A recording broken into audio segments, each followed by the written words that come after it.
안녕하십니까. 4월 28일 수요일 오전 11시를 넘기는 시간입니다. 이 시간에는 문재인 대통령이 4년여 동안 취해온 대미, 대일, 그리고 대중, 그리고 북한과의 관계, 이 네 가지 방면에 있어서 일련의 외교 정책 등이 저는 실패하고 있다.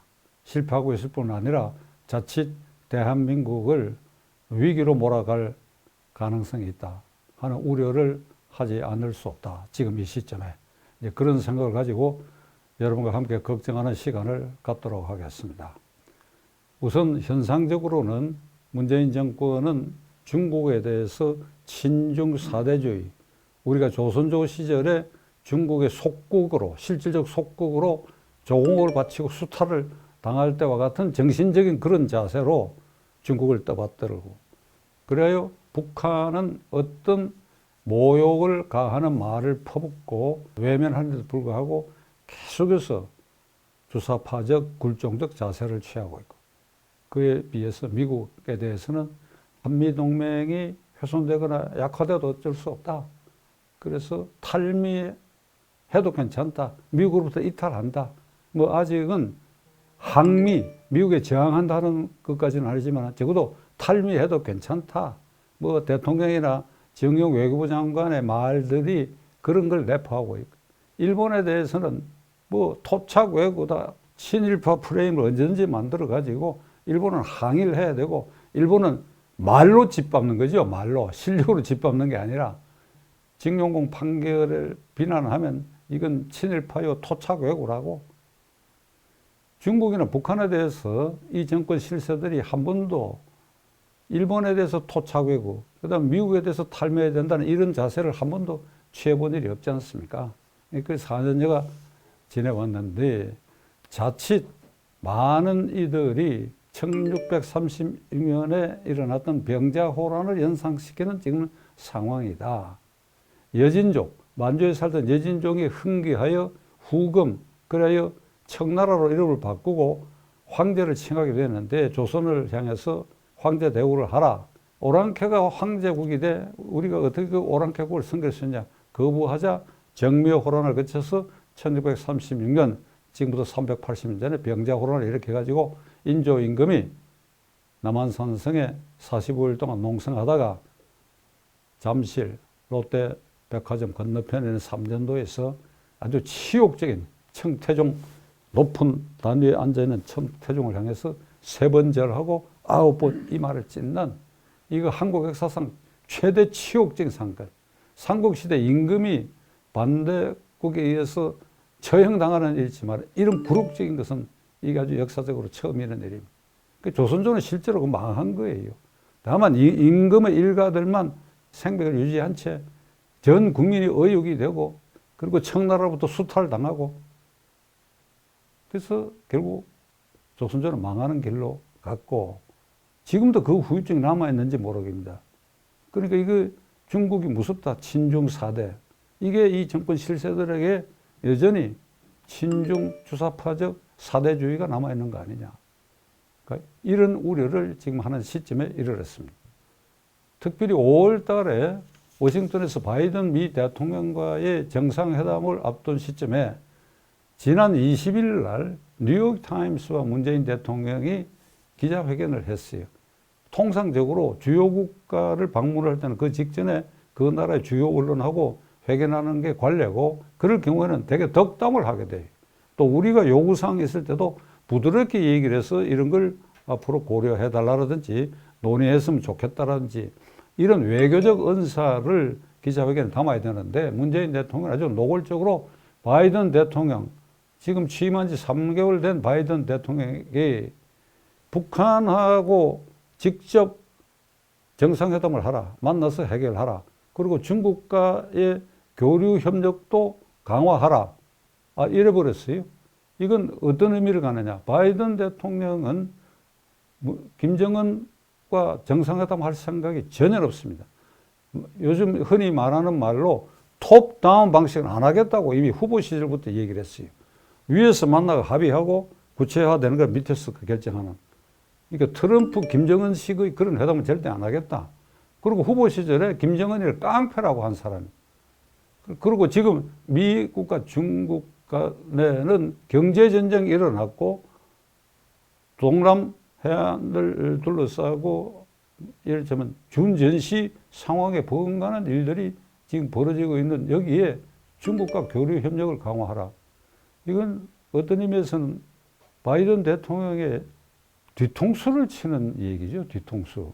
이건 외교 관례상에도 있을 수 없고 한미 동맹의 기반 위에 서 있는 대한민국 대통령이 이렇게 미국의 새로운 대통령에 대해서 이렇게 저항적으로 경고적으로 어떤 의미에서는 항의하듯이 이건 외교적 언사로서도 그리고 대한민국 대통령으로서 절대 할 수 없는 일을 문재인 대통령은 하고 말았어요.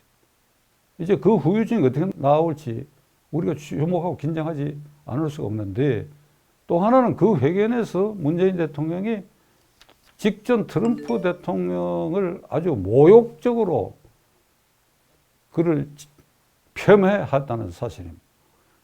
문재인 대통령과 트럼프 대통령은 9번의 정상회담과 25회의 전화회담을 한 것으로 기록에 나타나 있는데 뭐라고 얘기했는가 하니까 트럼프의 대북 정책은 변죽만 울렸다. 그 실패하고 말았다.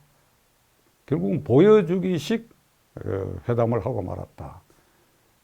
2018년 6월 10일 싱가포르 회담의 후속 조치도 트럼프는 취하지 않았다. 그러니까 3개월 전에 그만둔 미국 대통령에 대해서 이렇게 회담도 자주 하고 그리고 트럼프 편에 서서 그를 떠받치듯이 하던 한국 대통령이 이런 식으로 돌변해가지고 그를 폄훼하고 쥐어박는 소리를 했어요. 아니나 다를까 트럼프의 반격이 있었어요. 뭐라고 반격을 했느냐. 언론에다도 대고 문재인 대통령은 지도자로서 약하다. 협상력도 없다.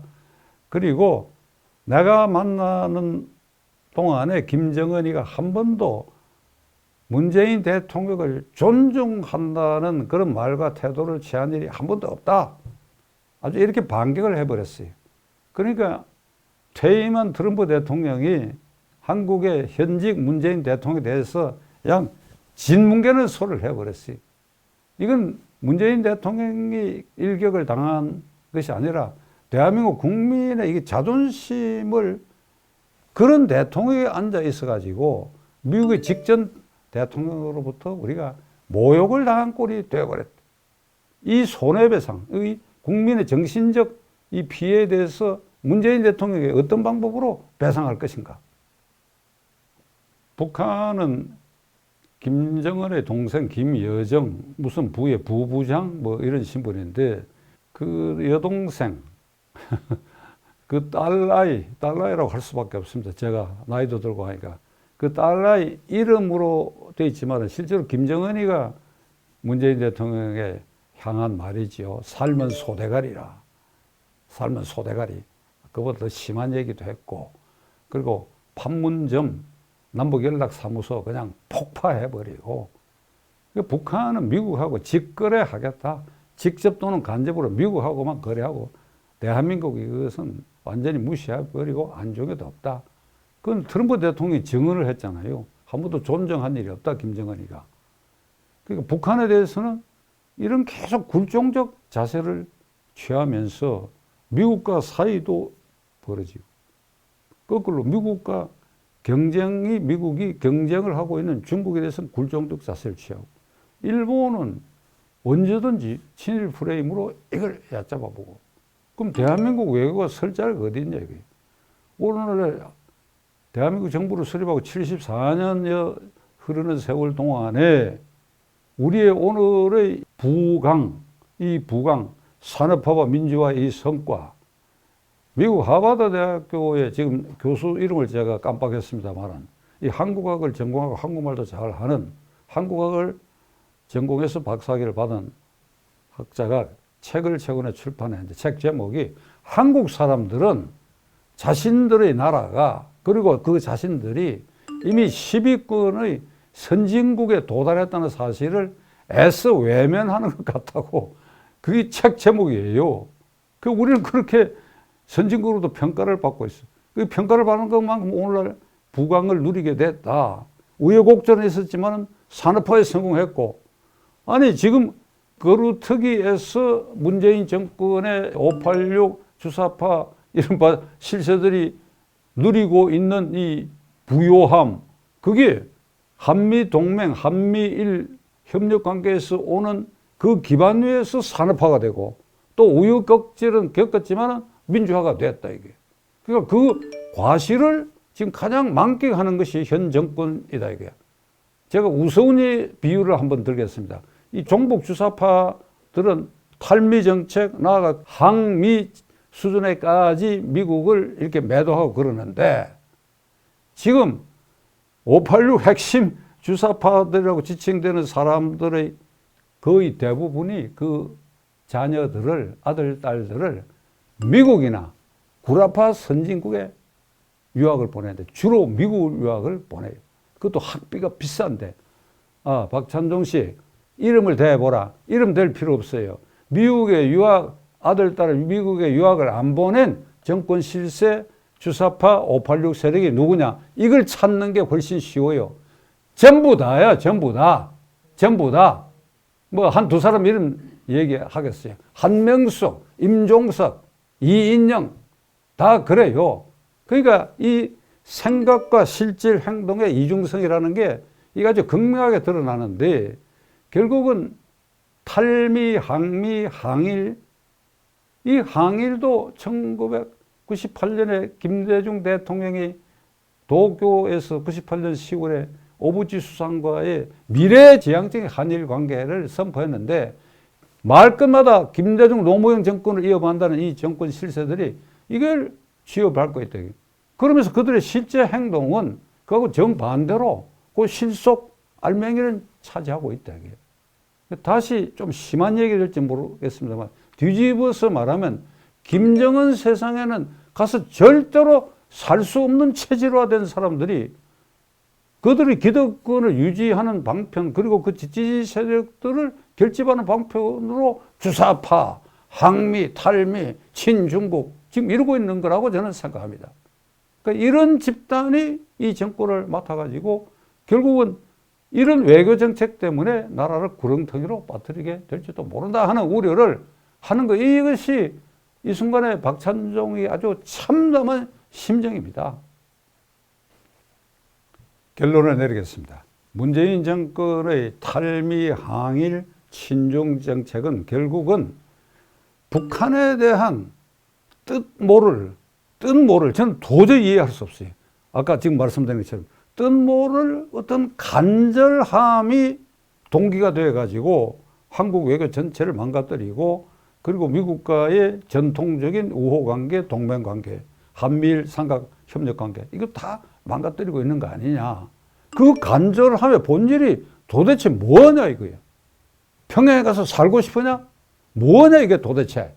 그래, 인간의 자유, 우리 헌법에도 보장되고 있는 많은 자유권 중에 젊은 사람들이 저에게 묻는다고 한다면, 이 나이에 이르도록 제가 깨달은 것은, 많은 자유권 중에 가장 핵심적이고 중요한 자유권 하나를 꼽는다고 한다면 그거는 지도자 선택의 자유권이다. 나머지 신체의 자유, 언론 출판의 자유, 무슨 주거 이전의 자유, 직업 선택 자유, 많은 자유도 다 이렇게 동일선상에 중요하지만은 그 중에서 딱 결정적인 하나는 지도자 선택의 자유다. 70여 년 동안 김일성, 김정일, 김정은으로 이렇게 세습 황제 체제가 되는 지도자 선택의 자유 없는 이 지구상의 유일한 이 시점의 나라가 불행하게도 우리와 동족, 피가 같다고 하는 북한의 김씨 일가가 지금 저렇게 벌리고 있다. 그러니까 김정은이는 저 체제를 유지하기 위해서 삐끗하면 희생당할지도 모른다, 쫓겨날지도 모른다 하는 불안감에 통제를 강화하고, 그 일파들이 두 눈을 부릅뜨고 반대 세력을 누르고 집단 수용소를 만들고 처형을 일삼고, 그리고 자기들을 호위호식하고 그런 체제 아닙니까? 그것이 뭐가 간절하냐 이거야. 문재인 대통령 묻습니다. 그리고 586 실세들에게 묻습니다. 임종석 씨를 비롯한 실세들에. 그리고 북한에 뭐가 그렇게 간절하냐 이 말이에요. 결국은 헌법상 제1기관인 국민인 우리가 이 정권을 어떻게 지켜봐야 하며 내년 3월 9일 어떤 정권을 탄생시켜서 이 국가 외교를 정상화할 것인가. 그것은 온전히 여러분과 저와 제1기관인 헌법상 국민의 몫입니다. 우리가 결심하고 잘 지켜봐야 할 것입니다.